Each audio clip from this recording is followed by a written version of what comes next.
I'm out of line when I say I really don't feel like it's about dogs. Safety is another big concern of mine. I've got petty prejudice neighbor drama, and it's stressing me the out. Less than a year ago, my fiance and I bought this property together. Prior to that, we were living on my 40-acre property just south of here that I owned outright. An African-American gentleman and a significant other who have 5 dogs wanted space for their dog. So I run a background check on him, which is important for later in the story. That came back completely clean, no criminal history. But the moment they moved in, all hell broke loose. This neighbor, who I considered family, goes full Karen and calls the county to report him for having more than 2 dogs or cats. So not wanting them to have to rehome their dogs or find a new place to live, I write an addendum to the lease saying you can have your 5 permanent dogs here, you can have 2 non-permanent dogs that stay for up to a week, you can have up to 2 litters a year. But that was not enough for Karen. The dogs have not been on my property, but the noise has been continual and disruptive since March or April of this year. I did explain here that the noise was loud, it was affected our daily living. Little did Karen know that she's about to get served. The neighbor's house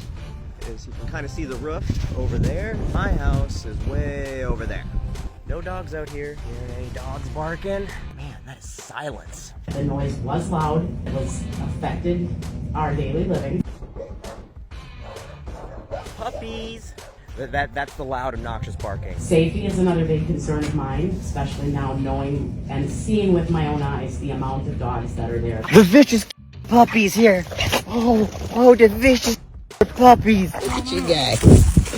Look at you guys. I've not seen their specific dogs on my property, but I can see the dogs there. As far as the other allegations, I did have a conversation with him again, where I did explain that noise was an issue. By the way, a fenced-in yard. That's the house behind me. And the closest neighbor is way over there, somewhere. Safety is, I can't stop thinking about the stress that the safety concerns since learning about the amount of dogs that are there. When Karen realized no one was buying her story, she grew desperate and started digging up dirt on the tenants.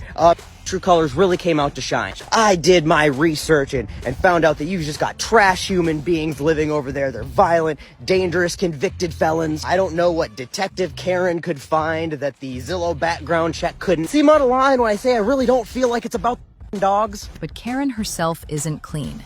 She also had her own buried demons. Because the thing Miss Concerned always goes back to is his alleged criminal history that her and dug up somehow. But I find all this really surprising that Miss Concerned here is so worried about somebody else's criminal history in the neighborhood, but has been convicted of conspiracy to possess and distribute amphetamines. But in the wildly unlikely hypothetical situation that Crystal and comments the same person, you'd think that the convicted dealer in a town that has a problem might spend a little less time worrying about everybody else's history and business, criminal or not. Loads of people showed up to the hearing to support the tenant, and Karen got served.